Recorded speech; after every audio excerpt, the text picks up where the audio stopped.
Hello all, welcome to episode 27 review. So ఈ review గురించి overall view, episode మొత్తం overall view అంటే ఏం జరగలే హౌస్లో. ఈవెన్ బిగ్ బాస్ కూడా రిలాక్స్ అయిపోయింది. 1 మంత్ వచ్చింది, 1 మంత్ అయింది కదా మీరు వచ్చి. సో మీరు రిలాక్స్ అవ్వండి అనేటట్టు అయిపోయింది. సో ఇంకంతకన్నా ఈరోజు పెద్ద టాస్క్లో ఒక్క యానిమల్ టాస్క్ ఒకటే జరిగింది, యానిమల్ సౌండ్స్. అందులో శక్తి క్లాన్ గెలిచేసింది, కాంతారా ఒకటి గెస్ట్ చేసింది. దానివల్ల ఏదైనా చిన్న ఎఫెక్ట్ ఏంటంటే, వీళ్ళు ఎవరైతే కాంతారా క్లాన్ ఎక్కువ ఎక్కువ మెంబర్స్ వాళ్ళ దగ్గర ఉన్నారో, కాంతార క్లాన్కి ఏమైందంటే సో ర్యాషన్ కొంచెం తక్కువ వచ్చింది. అండ్ నిఖిల్ అన్న ఎప్పుడు హ్యుమానిటీ గురించి మాట్లాడే నిఖిల్ అన్న ఈరోజు చికెన్ మొత్తం అన్ని ప్యాకెట్స్ అన్న తీసేసుకున్నాను అనమాట. సో వీళ్ళకి ఏ ఒక్కటి కూడా లేకుండా అయిపోయింది. అండ్ ఇంకొక పాయింట్ మనం ఏదైనా డిస్కస్ చేయాల్సింది ఉందంటే, ఈరోజు మణికంఠ ఏదైతే ఆఫర్ ఉందో బ్యాండ్ తీసుకొని నేను షిఫ్ట్ అయిపోతా, సో నేను కాంతార క్లాన్కి వెళ్ళిపోతా, శక్తి క్లాన్లో నాకు ఉండాలని లేదు అని చెప్పి. అండ్ ఆదిత్య గారు ఎవరైతే ఉన్నారో ఆదిత్య గారితో నేను స్వాప్ అవుతా. సో ఆదిత్య గారు ఈ క్లాన్కి వస్తారు, శక్తి క్లాన్కి వస్తారు, అండ్ నేను కాంతార క్లాన్కి వెళ్తానని ఇది తీసుకోవడం అయితే జరిగింది. ఆ తర్వాత నార్మల్ టాస్క్ అనమాట. అంటే ఏమంటారు, సింపుల్గా ఎవరెవరు బిహేవ్ చేయండి, ఒకళ్ళ బిహేవ్ చేయండి అనే ఒక చిన్న టాస్క్. ఇంకా ఫన్ అంతే, పెద్ద డిస్కషన్స్ ఏం లేవు ఈరోజు. సో వన్ డిస్కషన్ ఏదైనా మనం మాట్లాడుకోవాలనుకుంటే మన సోనియా గురించి మాట్లాడుకోవాలి.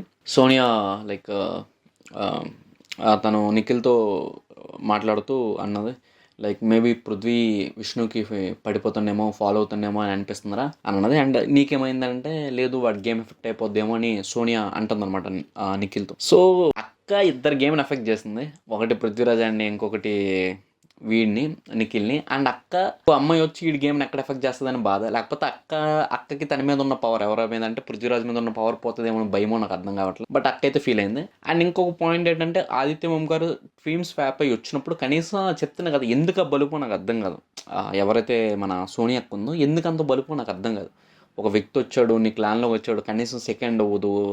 అంటే హగ్గులు అనేవి ఓన్లీ రిజర్వ్డ్ పీపుల్కే ఉంటాయి.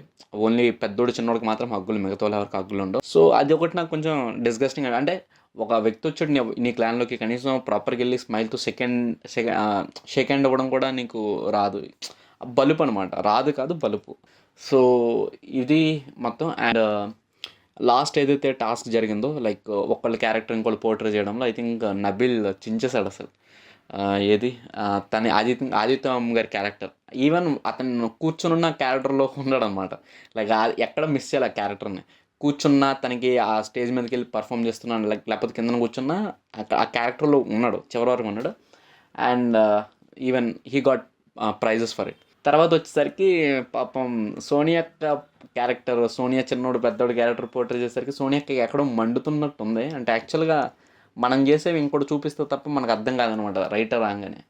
అట్లీస్ట్ అక్కకి ఈరోజు ఆ క్లారిటీ వచ్చుంటుందని నేను అనుకుంటున్నా. దట్ గిగ్గులు మరి ఎక్కువైపోతానేమో అని కనీసం ఈరోజు అని అర్థమయ్యి ఉండాలి నిన్న ఏదైతే ఎపిసోడ్ జరిగిందో. So this is the end of the review. పెద్దగా ఏం లేదు. మేబీ ఈరోజు చూడాలా ఏమవుతుంది. లైక్ సాటర్డే కదా, ఈ నాగార్జున ఏమైనా వాయిస్ రైజ్ చేస్తాడా, లేదంటే మొత్తం సైలెంట్ అయిపోతాడా అనేది మనం ఈరోజు చూడాల్సి ఉంటుంది. End of the review. Thank you.